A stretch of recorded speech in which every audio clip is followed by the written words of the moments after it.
Hello friends, welcome to my YouTube channel knowledge and success. আজ দেখো, গতদিন আমরা যে ঘনবস্তুর বৈশিষ্ট্য নিয়ে আলোচনা করেছিলাম, ঘনবস্তু কাকে বলে আলোচনা করেছিলাম, আর ঘনবস্তুর কিছু নাম আমরা বলেছিলাম। সেই ঘনবস্তুগুলো কি কি ধর্ম আছে, কি কি কটি তল আছে, কতগুলি প্রান্তিকী আছে, শীর্ষবিন্দু আছে, তার সম্পর্কে ডিটেলসে আলোচনা করব। আশা করি ছোট্ট বন্ধুদের এই ভিডিও ভীষণভাবে কাজে লাগবে।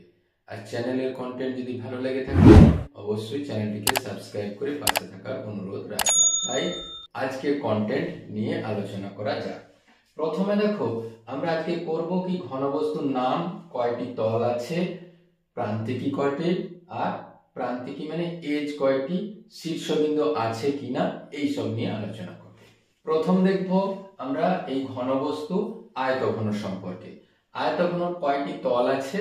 দেখো, একটি তল, তার বিপরীত দিকে আরো একটি তল, দুটি, তিনটি, চারটি, পাঁচটি, ছয়টি। তাহলে এর যদি আমরা তল খুঁজি তাহলে তল হলো ছয়টি। প্রান্তিকী মানে এর কতগুলো রেখা দিয়ে তৈরি।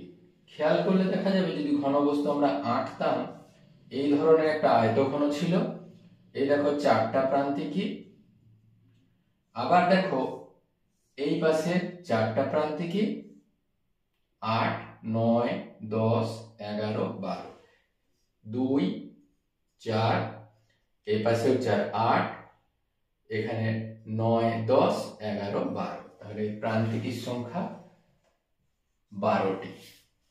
শীর্ষবিন্দু কটা আছে দেখো, কোনগুলো, একটা, দুটো, তিনটা, চারটা, এই 5টা, 6টা, 7টা, 8টা, তাহলে 8টা শীর্ষবিন্দু আছে।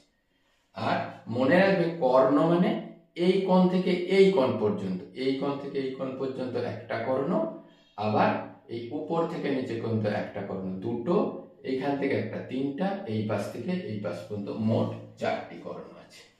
আর তোমরা নিশ্চয়ই জানো যে ঘনকটা কি, আসলে ঘনকটা আয়তঘনেরই একটা অংশ মাত্র। তাতে কি হয়েছে, সমস্ত দৈর্ঘ্য প্রস্থ উচ্চতা, দৈর্ঘ্য প্রস্থ উচ্চতা একই একই বলে, তাই এক্ষেত্রেও একই একই মান হবে। তল সংখ্যা হবে 6টি, প্রান্তিকী হবে 12টি, শীর্ষবিন্দু 8টি, আর কর্ণ 4টি। এতে বিশেষ কিছু ব্যাখ্যা করার দরকার নেই। এটি দেখছো লম্ববৃত্তাকার চোঙ। এর দেখো তল আছে 3টা, এটা একটা সমতল, এটা একটা সমতল, আর এইটা একটা বক্রতল। মোট আছে 3টা। এবার 3টার মধ্যে যদি তুমি ব্যাখ্যা করতে চাও তাহলে 2টি সমতল আর একটি বক্রতল। প্রান্তিকী, এইদিকে একটি বক্ররেখা আছে, দেখো একটি বক্ররেখা, আর এইখানে একটি বক্ররেখা, মোট 2টি প্রান্তিকী আছে। আর এর তো কোনো শীর্ষবিন্দু নেই, তাহলে শীর্ষবিন্দুর সংখ্যা 0। মনে রাখো, শুধু আয়তঘন আর ঘনকের ক্ষেত্রে কর্ণ হবে, আর কোনো ঘনবস্তুর আমরা কর্ণ বিবেচনা করব না। এরপর দেখবো এই শঙ্কু বা কোণ। এ দেখো আমাদের তল আছে 2টা, এইখানটা একটা সমতল আর এইটা একটা বক্রতল। তাহলে এর তল সংখ্যা 2টো, অবশ্যই দুটোর মধ্যে একটা সমতল আর একটা বক্রতল। আর এর প্রান্তিকী বলতে ওই একটি প্রান্তিকীটাকেই বিবেচনা করা যেতে পারে। তাহলে আমরা এখানে লিখব একটি মাত্র প্রান্তিকী, এই বৃত্তাকার রেখাটি। শীর্ষবিন্দু দেখো এখানে একটি মাত্র। অনেক সময় প্রান্তিকী এখানে 0 বলা থাকতে পারে, যদি সেই প্রান্তিকীটা আমরা সরল রেখা হিসেবে বিবেচনা করি। এরপরে দেখবো এই গোলক।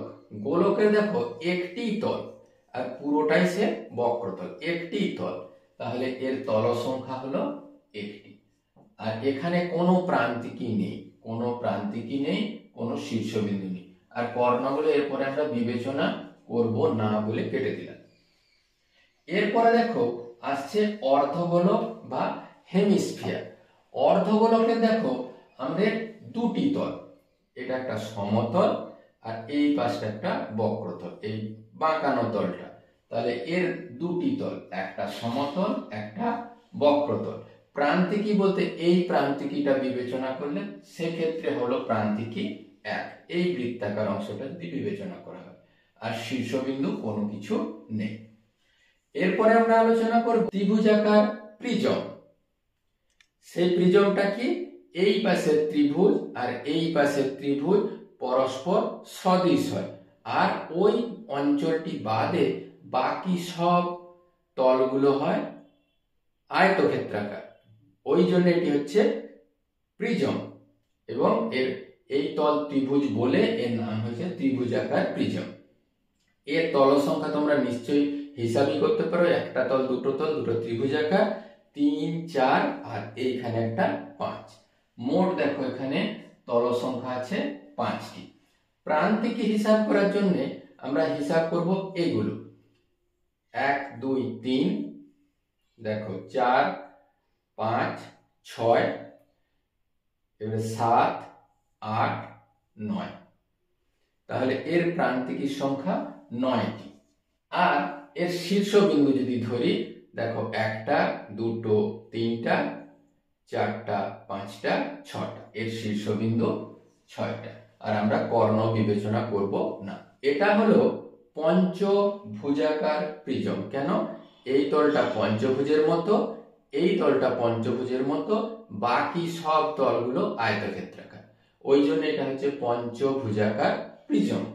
পঞ্চভুজাকার প্রিজমের ক্ষেত্রে তল সংখ্যা হবে, দেখো এখানে একটা, এখানে একটা, দুটো, আর যেহেতু 5টা ভুজ তাহলে 5টা আয়তক্ষেত্রাকার, মোট হলো 7টা। আচ্ছা, প্রান্তিকী বিবেচনা করতে গেলে দেখো এখানে আছে মোট 5টা পঞ্চভুজের মতো, এখানে আছে 5টা, 5, 5, 10, আর প্রত্যেকটা ভুজ বরাবর একটা টানা হয়েছে, তাহলে মোট 10 আর 5, 15টি। আর এরপরে আমরা আলোচনা করব আয়তাকার পিরামিড, মানে এর ভূমির তলটি আয়তাকার। তাতে কতগুলি তল আছে দেখো, 1টা, 2টো, 3টা, 4টা, 5টা, মোট 5টা তল। মনে রাখতে হবে এখানে আয়তাকার বলে একটি, আর বাকি 4টি তল। প্রান্তিকী কতগুলো আছে দেখো, এখানে আছে 4টি, 5, 6, 7, 8, মোট 8টি প্রান্তিকী আছে। আর এর দেখো শীর্ষবিন্দু কোথায় আছে, এখানে আছে 1টি, 2, 3, 4, 5, মোট 5টি শীর্ষবিন্দু। এরপরে বিবেচনা করব আমরা চতুস্থলক বা টেট্রাহেড্রন। এখানে প্রত্যেকটা তল ত্রিভুজাকার, মোট তল সংখ্যা কত, 1টা, 2টো, 3টা, 4টা। ওই চতুস্থলক 4টা তল আছে বলে এর নাম চতুস্থলক। এর তল সংখ্যা 4টি। প্রান্তিকী দেখো 1, 2, 3, 4, 5, 6, মোট প্রান্তিকী আছে 6টি। আর শীর্ষবিন্দু 1টা, 2, 3, 4, এখানে মোট শীর্ষবিন্দু আছে 4টি। আজকের সমস্ত টপিক কেমন লাগলো অবশ্যই কমেন্ট বক্সে লিখতে ভুলো না। Thank you for watching this video. Thank you.